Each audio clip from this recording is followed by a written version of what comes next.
There were mixed projections about Poland's recent Q2 GDP results and what would impact them. They appear better than expected, and we can now take a look at what has garnered this effect. Our latest guest, Piotr Nowak, and you were one of the few optimists that we recently interviewed over the months, and especially in the run-up to these results. And I wanted to ask you, where did your optimism come from? Thank you. Good afternoon. Thank you for the invitation. I'm delighted to be here again. Well, I'm a person who sees the world rather in a realistic way, maybe slightly optimistic, but realistic. You know, I'm happy that we've seen that positive GDP that expected us, that surprised us on the positive side. It's always better, and you know, we should be happy that GDP is growing faster than we expected.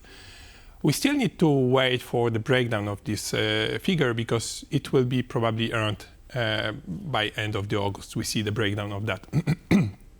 Now we can try to speculate what could happen, what's there, what's inside of this figure. And basically, you know, consumption is still strong, not that strong as we could expect, because as we spoke last time, and we've seen the figure that salaries, wages are growing double digit, plus 10, plus 11%, and the consumption is growing 4.5%. So still, people don't spend everything they can. We can see that people start still are saving, rebuilding the savings that they lost during the last year, during the COVID. We've seen that there are some inflows in deposit base in the banking sector. The Minister of Finance selling retail fixed bonds, which are there is good demand for those bonds, for those instruments. And also we see net inflows to mutual investment funds. But come back to positive surprise on GDP, I think that one of the major engines was consumption, and one which is less intuitive could be that the wages in general government sector were increased. Why it's not sort of intuitive for our publicity? Because when you have like public sector workers, like civil servants, teachers, etc., how you measure GDP for them? It's very hard to measure GDP for them. If you have a company that produce something, it's very easy. But for this kind of public sector, it's very tough. So our statistical office measured this by taking the salaries they earn. So if you increase their salaries and the government increase salaries of these workers, you increase the GDP. So, are you saying that perhaps this GDP measurement is a little bit subjective? Yes. I mean, it's there. That's the rule of statistics, how we do that. But actually, you know, and also we have deficit. So I wouldn't be so, I would say, positive about this GDP growth.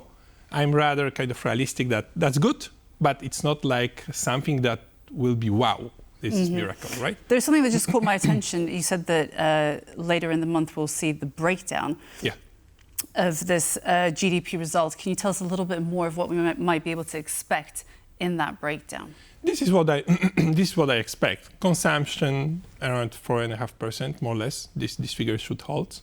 Industrial output is positive, is 2.1, but it's not as positive as we would expect, I would say, from this economy. And also investment private investments are still decreasing, unfortunately. And this, I would say, this main contributor probably was increasing the wages in public sector. And bear in mind that you can double the salaries there and you will have increased GDP by, let's say, 10% of GDP. But you borrow for that, right? Because you borrow to increase those salaries because we have deficit. So actually, this kind of statistical effect, it's not the real economy effect. Why? You can see that in revenues of the budget. The VAT revenues are still not there as they should be there. So it seems that something's going on, like consumption is there, but the composition of consumption is also not like we are buying the products here. Maybe we're buying something outside of sort of Poland, buying tourists, services, etc., etc. So something's going on in the budget, in our economy, that we see that VAT is not exactly as we would expect. Even as the Minister of Finance expected, it's not there. So you're suggesting that we're heading in the right direction?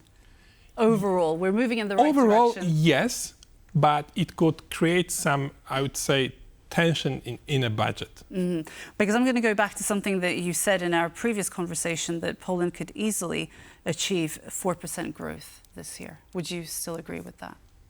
What you said previously. Previously, we were talking about more 3.2, 3.3. I mentioned that the Minister of Finance is correct, because I remember I was on the day when Crédit Agricole issued the really pessimistic view, and I said that I disagree with that. Minister of Finance has 3.1, and I think this is conservative. It could be 3.3, 3.5. Or you're suggesting potential for 4%. Yeah, potential growth is around 4% for our economy. That's why when we increase around 3.5, there is no inflation pressure in our economy, pushing inflation higher. Okay, I want to move on to the German economic crisis, given the results that we see now. Do you think that Poland is resilient, perhaps more resilient than we might expect, or has it not hit Poland yet? We are resilient. I mean, our export and our trading directions are sort of diversified. Okay, Germany is our main trading partner, but our economy is sort of diversified, and we have two engines. One is consumption, another is investment. So even if export doesn't contribute positive to our GDP, we still are in a good shape. So I wouldn't worry about that yet. That sounds very positive. I want to ask about other countries in our region. The Czech Republic, their results are at 0.4%. Hungary is at 1.5%. Slovakia 1.9%. So generally speaking, very disappointing. Does that stem from the fact that they are over-reliant on Germany?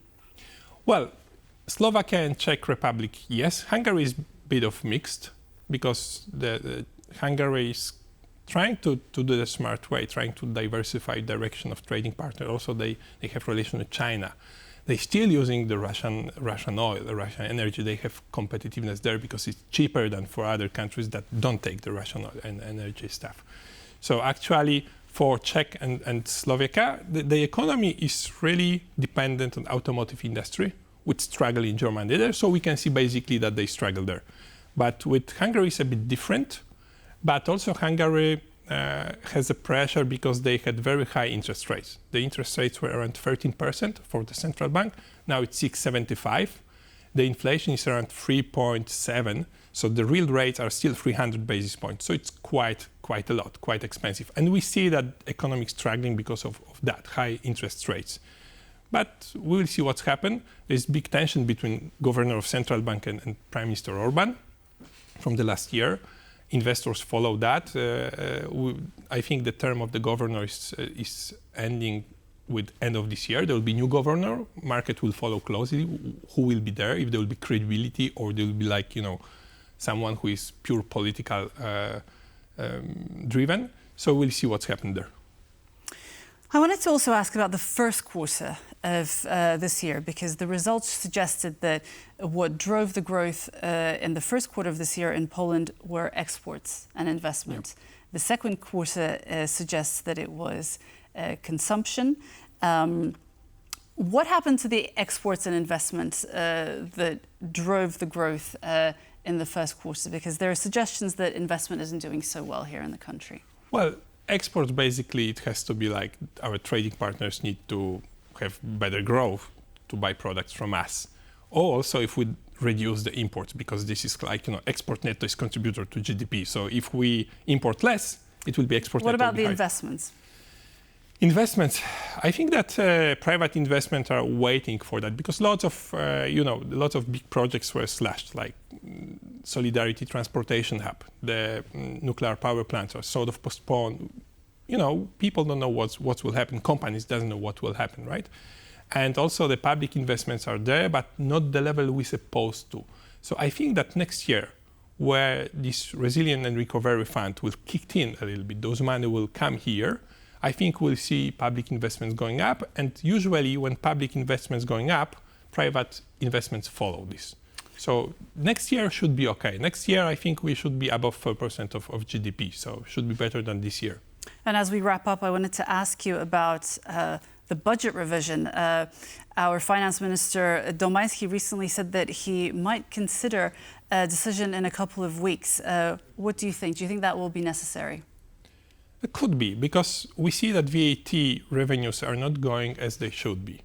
Minister said that in July it increased 22% year on year, but it's not enough. To stick to the budget, what is planned and revenue from VAT, it should increase 38% year every year till end of the year. It's possible, but it's unlikely.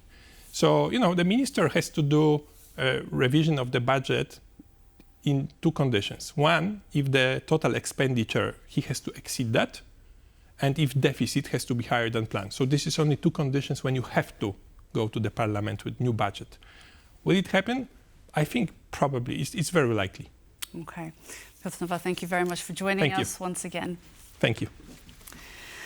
Ladies and gentlemen, thank you very much for joining us on Business Arena. I was your host, Marie Cato. Make sure you join us again tomorrow at 5 p.m. CET on TVP World. For more business stories, check us out on X and on tvpworld.com. But don't go away now. Coming up next, World Talks. Goodbye.